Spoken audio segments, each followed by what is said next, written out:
Olá, tudo bem? Seja bem-vindo a mais uma aula do nosso curso Sustentabilidade Empresarial e Mercado Verde. Chegamos à aula de número 4, em que vamos trabalhar a estratégia competitiva.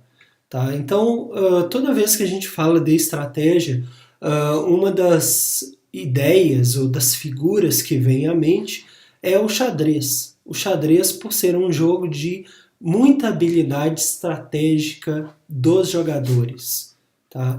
Mas estratégia, a gente criou um modelo no nosso trabalho no livro Administração Verde, um modelo que mostra como que a estratégia competitiva é algo que engloba vários setores da vida empresarial. Então a gente tem aqui, por exemplo, toda a teoria que estuda o comportamento do consumidor, a teoria que estuda o marketing ambiental, o próprio produto verde em si e tudo que cria valor para o consumidor, incluindo a logística reversa, estão por baixo de um grande guarda-chuva que é a estratégia competitiva. Quando a gente pensa a relação da empresa com o fornecedor, com o comprador, com aquelas empresas que vão entrar no mercado dele, com os produtos convencionais, com os produtos concorrentes, com o governo, com os produtos substitutos e os concorrentes verdes e os convencionais, ok? Então a estratégia é algo muito amplo e algo que permeia vários assuntos da empresa. Um dos expoentes na teoria da estratégia competitiva foi Peter Drucker, que é conhecido como o pai da administração moderna. Então ele dizia que toda organização opera sob uma teoria do negócio. Isso é, um conjunto de hipóteses a respeito de qual é o seu negócio, quais os seus objetivos, como que a empresa define os resultados, quem são os seus clientes e, principalmente, como oferecer valor para os clientes, valor que os clientes estão dispostos a pagar. Lembrando que valor não é só preço, valor é tudo que tu pode incluir no produto, como design, funcionalidade, garantia, cores e outros assuntos mais, ok? Então Peter Drucker, que foi um nome fantástico da administração, ele dizia que criar valor para todos os stakeholders, que são as partes interessadas, né, acionistas, empregados, clientes, fornecedores, membros da comunidade, era importante, que não apenas para os acionistas, né, que também são conhecidos como shareholders. Então a gente tem aqui de um lado os stakeholders externos, né? Então os fornecedores, a sociedade, o governo, os credores, os shareholders, né, que eu falei, que são os acionistas, e os consumidores, e de outro lado aqui os donos, os gerentes, os empregados, né? Todos eles são importantes. Então, dentro da ideia de estratégia, das ideias, né, que caracterizam a estratégia seria traçar metas ou caminhos para se chegar aos objetivos. Né? Então, foco nos objetivos é estratégico. Trabalho em grupo em prol dos objetivos. Então, como fazer com que as pessoas dentro da empresa estejam alinhadas com a proposta da empresa? Então, é uma empresa sustentável? Como fazer com que as pessoas ali dentro falem a mesma língua em termos de sustentabilidade? E que em grupo, como vocês estão vendo aqui, essa figura é bem ilustrativa sobre o trabalho em grupo, né? Então, como que em grupo as pessoas vão se ordenar para chegar ao objetivo que estão dispostas? Aproveitar as oportunidades, então também é estratégico. Por exemplo, é estratégico hoje trabalhar produtos mais sustentáveis, com menos matéria-prima, ou com matéria-prima que possa ser reciclada no futuro. Então há que se aproveitar essas oportunidades. Acompanhar os resultados, né? Quais os custos, quais as receitas provenientes daquele novo produto. E aí a gente chega a um conceito que é muito interessante, que a nossa sociedade passa de uma sociedade industrial, meramente de produção, né? Então produção de bens e consumo de bens, para uma sociedade de conhecimento. Então hoje se produz também muita informação, né? Temos a internet aí, e aí só lembrando que a construção do conhecimento é uma mescla do que aprendemos na escola, aprendemos com as várias ferramentas de educação, como por exemplo esse vídeo que vocês estão vendo, né? Ou os livros, ou os professores, a universidade, mas a construção do conhecimento também é fruto daquilo que a gente aprende no dia a dia, das nossas experiências, no contato com as outras pessoas, né? Isso também constrói o conhecimento.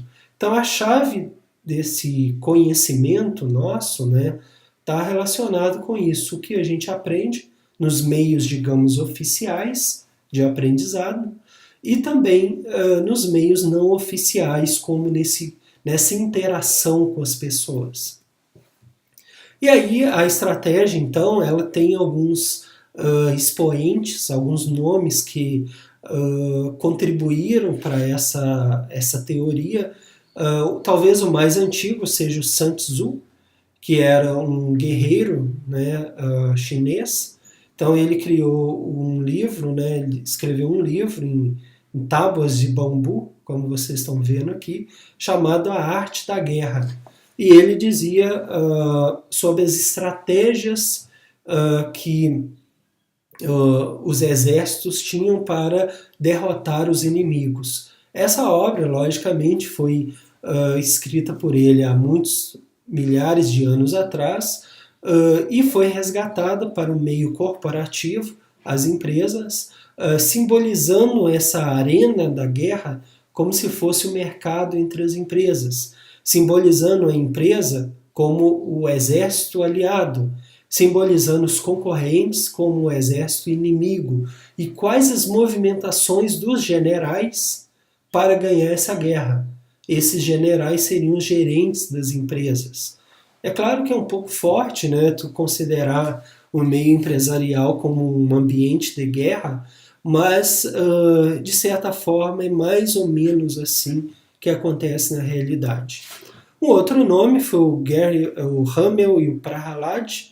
Tá? Eles falavam muito sobre a questão do aprisionamento que as pessoas tinham com o tempo e que por isso as estratégias costumavam não ter muito sucesso. Em resumo, o que eles queriam dizer? Que a gente pensa tanto em estratégia, de o que fazer para ter uma boa estratégia para daqui a uma semana, daqui a um mês, daqui a 6 meses, daqui a um ano, seja estratégia da empresa ou estratégia da vida da pessoa mesmo, né? O seu marketing pessoal, o seu horizonte de crescimento, mas a gente está tão, eles usam a palavra armadilhados, a gente está tão preso no dia a dia, com as coisas que precisamos vencer hoje, né, os desafios de hoje, do presente, que a gente acaba não tendo tempo para pensar essas estratégias de médio e longo prazo. Porque o curto prazo, hoje, suga muito do nosso tempo. Tá? E eles têm uma razão muito grande, né? Porque nessa vida corrida a gente tem muitas atividades para fazer no dia a dia e acaba ficando complicado de pensar aspectos mais longes, né, para que a gente possa chegar até a esse sucesso na frente. Então eles falam desse prejuízo que tem em relação à estratégia pelo fato das pessoas estarem armadilhadas com o tempo presente. Tá? O outro nome, dois nomes também importantes, é o Kaplan e o Norton. Eles diziam com também propriedade que há um grande descompasso entre teoria e prática da estratégia, e criaram o famoso BSC. Tá? Esse descompasso entre a teoria e a prática acontece muito, principalmente nos órgãos públicos, né? Quando se planeja todo um funcionamento, né, de como serão executadas as tarefas e chega na hora na prática não funciona. Fica muito bonito o discurso, certo? Fica muito bonito aquele discurso de que isso vai funcionar, mas na prática não funciona. Um outro nome foi Henri Mitzberg, que dizia que se as pessoas não compreenderem o real significado da estratégia, ela terá pouco valor. Então ele tem um livro aqui, O Processo da Estratégia, e ele dizia que a estratégia era como um escultor, que está aos poucos, naquela pedra bruta, ele está aos poucos fazendo surgir uma imagem, fruto da estratégia que ele tinha na cabeça e que ele faz aquilo se tornar realidade. Aí eu tirei até uma frase, um texto, né, que eu vi uma vez na internet, que é bem relacionado a isso. Isso vale tanto para escultor, quanto para pintor, para escritor. Uma vez perguntaram a um pintor famoso se antes de fazer um quadro, ele já sabia como seria esse quadro. O pintor respondeu que se soubesse como ficaria aquele quadro, ele não iria se incomodar com aquilo. Ele diz também que tinha apenas ideias vagas, e era somente por isso, e era justamente isso que o incomodava, o fato da ideia não estar concretizada. Então, por exemplo, se perguntasse para um escultor desse se ele já sabe a figura que vai sair, talvez ele dissesse assim, não, eu tenho breve ideias de que será uma mulher, mas à medida que eu vou batendo um martelo, é que essa ideia vai se concretizando. Então, o pintor disse que a mesma coisa era o quadro. Ele tinha uma ideia geral, mas à medida que ele começava a pintar é que vinham as ideias.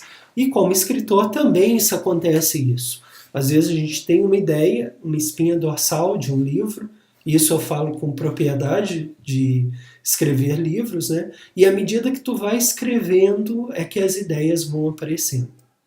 Peter Drucker dizia que a arte de colocar o cliente no centro da estratégia era o principal, e ele tem várias frases, eu trouxe aqui porque eu acho muito interessante, para a gente ver aqui. Não existem países subdesenvolvidos, existem países subadministrados, certamente com a estratégia mal feita ou mal praticada. O planejamento não diz respeito a decisões futuras, mas as implicações futuras das decisões presentes. A melhor maneira de prever o futuro é criá-lo. Gerenciamento é substituir músculos por pensamentos, folclore e superstição por conhecimento e força por cooperação. Ele também disse uma vez, perguntado sobre o Brasil, né? Não sou especialista em Brasil, mas uma coisa estou habilitado a dizer. Não creiam que mão de obra barata ainda seja uma vantagem. Um outro nome que eu até particularmente gosto muito de trabalhar com os livros dele é o Michael Porter, em que ele dizia que a estratégia é como a arte de ser diferente. Então, quem é diferente é que desenvolve a melhor estratégia.